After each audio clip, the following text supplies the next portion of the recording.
Hari ini, marilah ambil masa untuk mempelajari firman Tuhan dengan kubah bertajuk Ibu Syurgawi dan Dunia Keajaiban.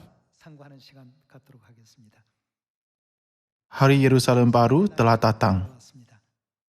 Hari Yerusalem Baru ialah hari yang bermakna apabila Ibu Syurgawi datang ke bumi ini dengan memakai kemah badan demi menyelamatkan saudara-saudari kita yang hilang ke syurga yang kekal. Jadi, mari kita bersama-sama lihat firman Tuhan dengan kubah bertajuk Ibu Syurgawi dan Dunia Keajaiban. Antara firman yang Bapa tinggalkan beberapa hari sebelum dia naik ke syurga, salah satu ialah, jika kamu baik-baik dengar firman Ibu, kamu akan terima kek beras semasa tidur. Dia berkata dengan cara yang paling mudah difahami. Permintaannya adalah ikut baik-baik firman sedar ajaran Ibu. Dan bulanlah selepas menambahkan sepenuhnya pekerjaan keselamatan dengan kepatuhan. Mari kita lihat apa akan berlaku pada zaman ini apabila ahli keluarga Sion yang dikasihi menuruti ajaran Ibu Syurgawi. Saya menerima surat daripada sebuah gereja. Gereja itu ada 1,850 ahli. Kini disebabkan COVID-19, amat sukar untuk keluar dengan bebas dan menghadapi orang. Namun, jumlah ahli meningkat dari 1,850 ke 3,508 dari bulan Mei. Pada bulan Mei, musim bunga, mereka menerima berkat Roh Kudus pada hari Pentakosta dan mengadakan festival penginjilan. 4 bulan sahaja, ada 3,508 ahli. Ini bermaksud kehadiran ibadah gereja ini meningkat dari 1,850 ke 3,508. Sebab kejayaan gereja tersebut adalah doa bersungguh-sungguh kepada Tuhan setiap bulan dan mendengar firman berkat Ibu secara langsung. Ia menghadapi banyak keadaan dan persekitaran yang kurang baik untuk pekerjaan Injil. Banyak gereja mempunyai keadaan Injil yang baik seperti kami. Namun, ahli gereja ini bertambah meskipun dalam situasi Injil yang sukar. Ketua gereja itu berkata, firman Tuhan sangat menakutkan.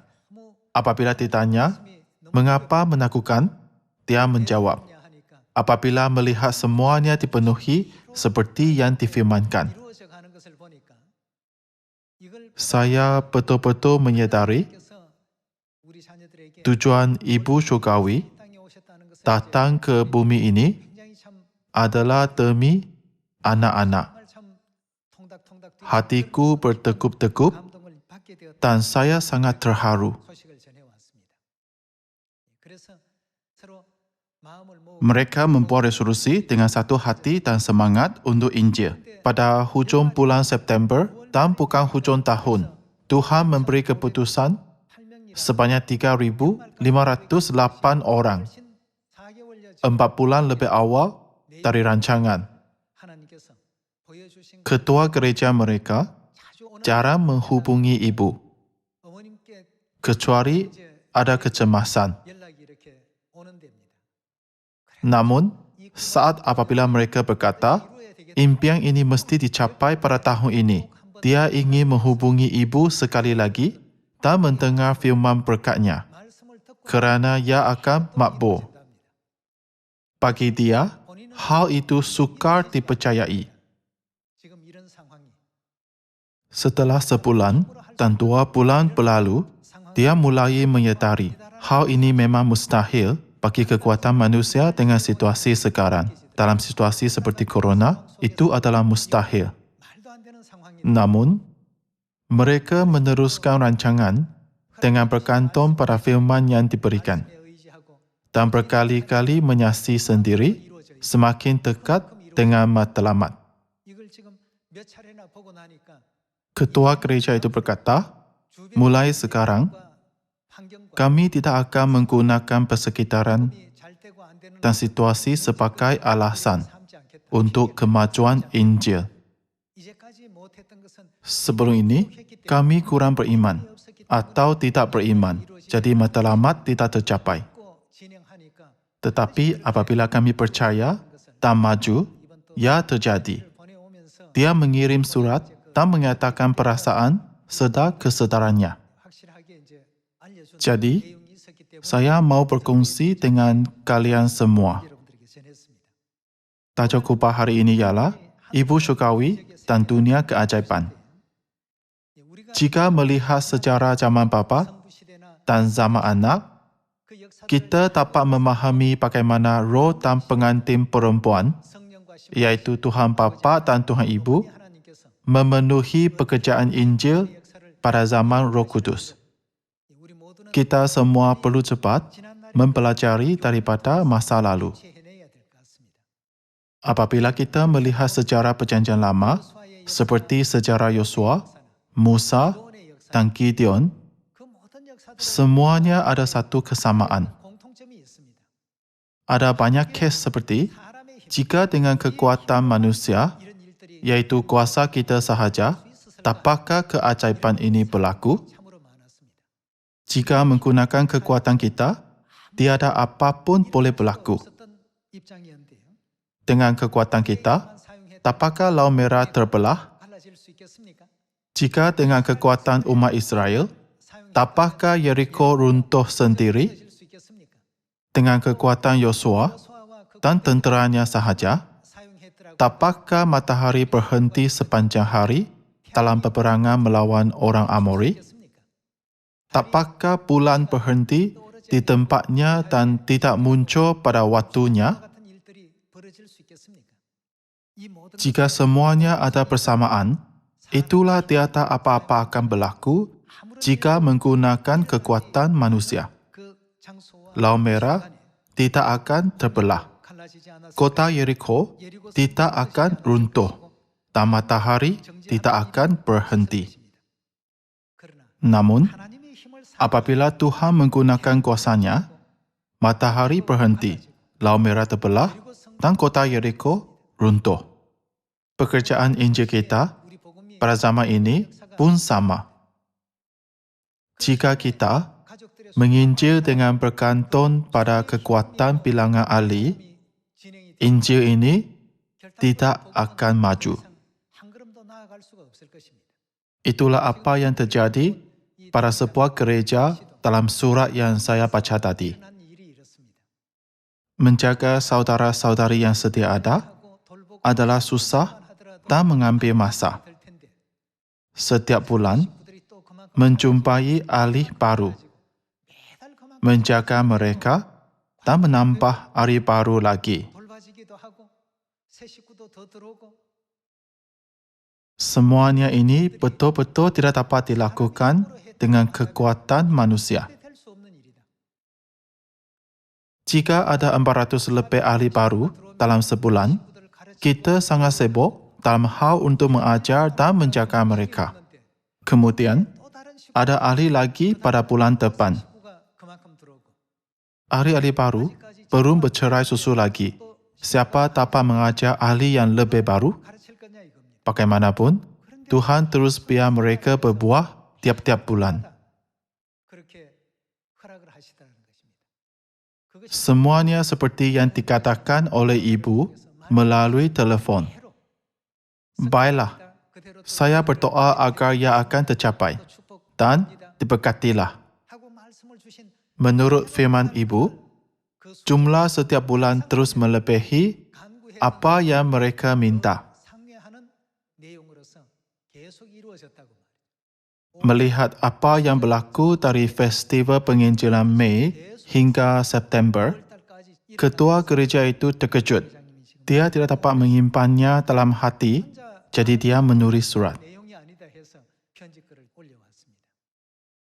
Seperti yang saya katakan, tiada apa akan berlaku jika kita menggunakan kekuatan sendiri. Laut Merah tidak dapat terbelah, Yeriko tidak dapat runtuh, dan matahari pun tidak dapat berhenti. Namun, dengan kuasa Tuhan, matahari berhenti, Laut Merah terbelah, dan Yeriko runtuh. Tuhan ada kuasa sebegitu besar. Namun, Dia tidak menyatakannya kepada anak-anak Sion. Apabila Yesus datang ke bumi ini 2000 tahun dahulu, Dia melakukan banyak hal yang sukar difahami oleh orang biasa. Dia memberi makanan kepada 5,000 orang dengan 5 roti jelai dan 2 ikan, serta mengumpulkan sisanya dalam 12 bako, berjalan di atas air, dan menyembuh perempuan yang menderita pendarahan selama 12 tahun. Dia tidak selalu melakukan perkara itu. Tetapi apabila kita melihat satu persatu peristiwa dalam kehidupannya, kita dapat memahami bahawa semuanya terjadi seperti yang difirmankannya dan betapa besarnya kuasa serta kewibawaan firman-Nya. Mari buka buku Keluaran 4:14 dan mencari sejarah keajaiban Tuhan dalam firman. Ayat 21. Lalu Musa mengulurkan tangannya ke atas laut, dan semalam malam itu, Tuhan menguatkan air laut dengan perantaraan angin timur yang keras, membuat laut itu menjadi tanah kering. Maka terbelahlah air itu. Dengan kekuatan kita, itu tidak akan berlaku. Namun, hal seperti itu terjadi kerana Tuhan bersama dengan kita dan menggunakan kuasa-Nya. Marilah lihat buku Yosua 4:6. Buku Yosua 4:6 ayat 4. Dan 7 orang imam harus membawa 7 sangkakala dan totomba di depan tabut. Tetapi pada hari yang ketujuh, 7 kali kamu harus mengelilingi kota itu, sedang para imam meniup sangkakala. Apabila sangkakala dan totomba itu panjang bunyinya, dan kamu mendengar bunyi sangkakala itu, maka haruslah seluruh bangsa bersorak dengan sorak yang nyaring. Maka tembok kota itu akan runtuh. Hal itu terjadi seperti yang difirmankan. Dengan itu, Israel dapat menaklukki Yeriko, yaitu kota pertama di Kanaan, dengan mudah dan lancar. Dengan kekuatan manusia, Yeriko yang besar tidak akan runtuh. Namun, apabila kuasa Tuhan bekerja, hal itu terjadi seolah-olah ia bukan apa-apa. Mari lihat buku Yosua pasal 10 ayat 12. Lalu Yosua berbicara kepada Tuhan. Pada hari Tuhan menyerahkan orang Amori itu kepada orang Israel, ia berkata di hadapan orang Israel, "Matahari, berhentilah di atas Gibeon, dan engkau, bulan, di atas lembah Ayalon." Maka berhentilah matahari, dan bulan pun tidak bergerak, sampai bangsa itu membalaskan dendamnya kepada musuhnya. Bukankah hal itu telah tertulis dalam kitab orang jujur? Matahari tidak bergerak di tengah langit, dan lampat-lampat terbenam kira-kira sehari penuh. Adakah mungkin dengan kekuatan manusia untuk buat matahari berhenti dan bulan tidak bergerak demi kemenangan Israel? Itu adalah mustahil. Apa yang mustahil dengan kekuatan kita pasti tercapai dengan kuasa Tuhan. Apabila melihat persekitaran Injil dan Injil yang diamanahkan pada zaman ini, kita berfikir, bagaimanakah hasil Injil boleh menjadi baik? Semua jawapan tertulis dalam Alkitab. Jika kita menggunakan kekuatan sendiri, Injil ini pasti tidak akan sampai ke Samaria dan penghujung bumi. Ada terlalu banyak orang dan halangan di depan kita. Itu bukanlah mudah. Laut Merah, kota Yeriko, dan matahari yang akan terbenam ialah halangan. Namun, semuanya disingkirkan seolah-olah itu bukan apa-apa apabila Tuhan menggunakan kuasanya. Kita mesti menjalankan pekerjaan Injil dengan bergantung pada firman janji Tuhan. Pada zaman Bapa, orang bergantung pada firman Bapa Yehova. Pada zaman anak, mereka bergantung pada firman Yesus Kristus. Pada zaman Roh Kudus, jika Injil dijalankan menurut firman Kristus Sahon, yaitu nama baru Yesus, dan firman Ibu Syurgawi, Yerusalem baru, maka ia pun boleh membelah Laut Merah dan meruntuhkan Yeriko. Adakah itu mustahil? Tidak. Ketua gereja itu berkata bahawa dia merintih secara rohani. Apabila dia mengangkat firman yang diberikan, hanyalah kata-kata berkat dan kalahkan, maka betul-betul sukar untuk menginjil. Situasi adalah sukar untuk mencari 50 atau bahkan berpuluh-puluh orang dalam sebulan. Namun, apabila mereka berfikir, Ibu sudah berfirman, jadi bagaimanakah ia tidak mabuk?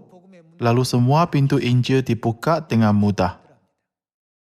Kalian semua, apabila Yesus datang ke bumi ini 2000 tahun dahulu, bukankah dia berfirman dengan dua orang buta? Mereka datang kepadanya dan berkata, Anak Daud. Yesus bertanya, apakah yang kamu mau? Mereka jawab, tolong buka mata kami agar kami dapat melihat seperti orang lain.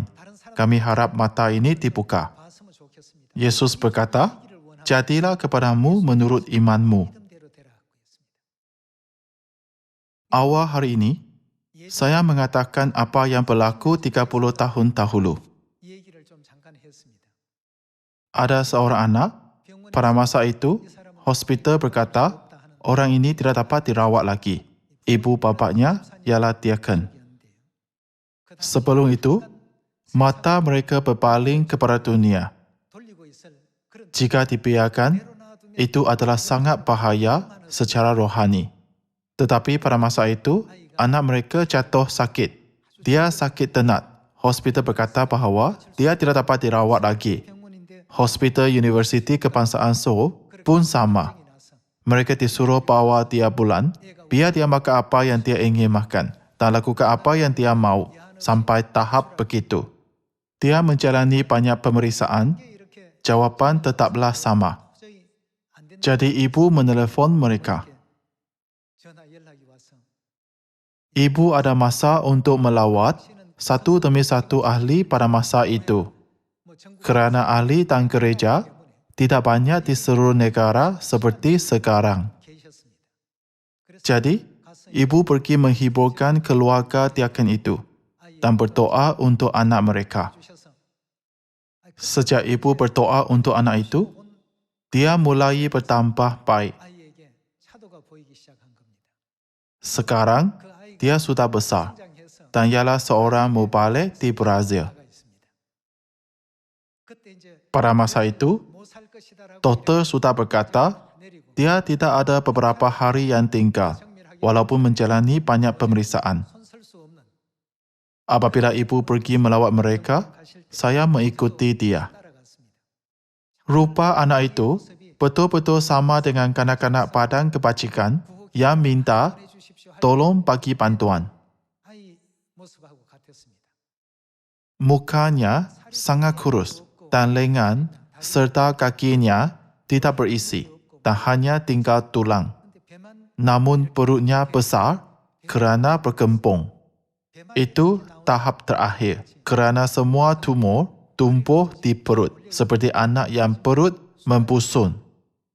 Memandangkan tiada ubat yang berkesan, jadi doktor berkata tiada apa yang dapat dilakukan. Akhirnya, mereka dibantu oleh ibu. Ibu berkata, percayalah 100% kepada Tuhan. Saat itu, iman mereka lemah dan bergoyah. Hati mereka separuh ke dunia dan separuh di gereja. Namun, selepas doa ibu, anak itu disembuhkan. Dia mulai bertambah baik dan sekarang dia sangat sehat. Pada masa itu, ibu berkata, tanpa 100% iman kepada Tuhan, itu pastilah mustahil. Kamu perlu 100% iman. Mereka hanya ada seorang anak. Jadi mereka menaruh sepenuh hati kepadanya. Pada masa itu, dia sembuh. Saya juga tidak dapat percaya. Dengan melihat keadaan masa itu dan sekarang, betapa besarnya rahmat Tuhan bagi kita. Tetapi, kita sering melupakannya. Walaupun Yesus telah melakukan banyak hal, kita sering lupa kewibawaan firman-Nya. Nampaknya, kita sering lupa kuasa Tuhan yang menghentikan matahari, meruntuhkan tembok kota, dan menjadikan laut merah tanah kering. Jadi, apabila Tuhan suruh kita memberitakan Injil ini di Samaria sampai penghujung bumi, Dia sudah memberi firman itu disertai dengan hasilnya. Tuhan tidak buat kita melakukan apa yang mustahil bagi kita. Kebolehan untuk melakukan segala sesuatu telah diberikan. Jadi kita mesti selalu bergantung pada firman-Nya dan maju bersungguh-sungguh demi Injil sepanjang hayat kita.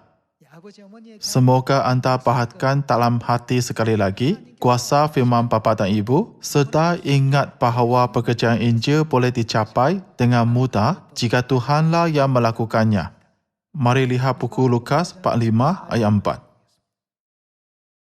Buku Lukas 45 ayat 4. Setelah selesai berbicara, ia berkata kepada Simon, "Bertolaklah ke tempat yang dalam dan tebarkanlah jalanmu untuk menangkap ikan." Simon, maksudnya Petrus, menjawab, "Guru, telah sepanjang malam kami bekerja keras dan kami tidak menangkap apa-apa." Maksudnya, seekor ikan pun tidak dapat. Tetapi kerana engkau menyuruhnya, aku akan menebarkan jala juga. Dan setelah mereka melakukannya, mereka menangkap sejumlah besar ikan, sehingga jala mereka mulai goyak. Lalu mereka memberi isyarat kepada teman-temannya di perahu yang lain, supaya mereka datang membantunya. Dan mereka itu datang. Lalu mereka bersama-sama mengisi ketua perahu itu dengan ikan hingga hampir tenggelam. Ketika Simon Petrus melihat hal itu, ia pun tersungkur di depan Yesus dan berkata, "Tuhan, pergilah daripadaku, kerana aku ini seorang berdosa." Hari ini, mari kita pahamkan sekali lagi dalam hati bahawa segala sesuatu terjadi menurut firman. Dan bapa serta ibu masih menjalani kerja keselamatan Injil yang hebat. Semoga anak-anak Sion, tanpa meninggal seorang pun, mengambil bahagian dalam kemuliaan Tuhan yang hebat. Berharap anda menerima rahmat melalui firman Tuhan, saya ingin tamatkan khutbah hari ini.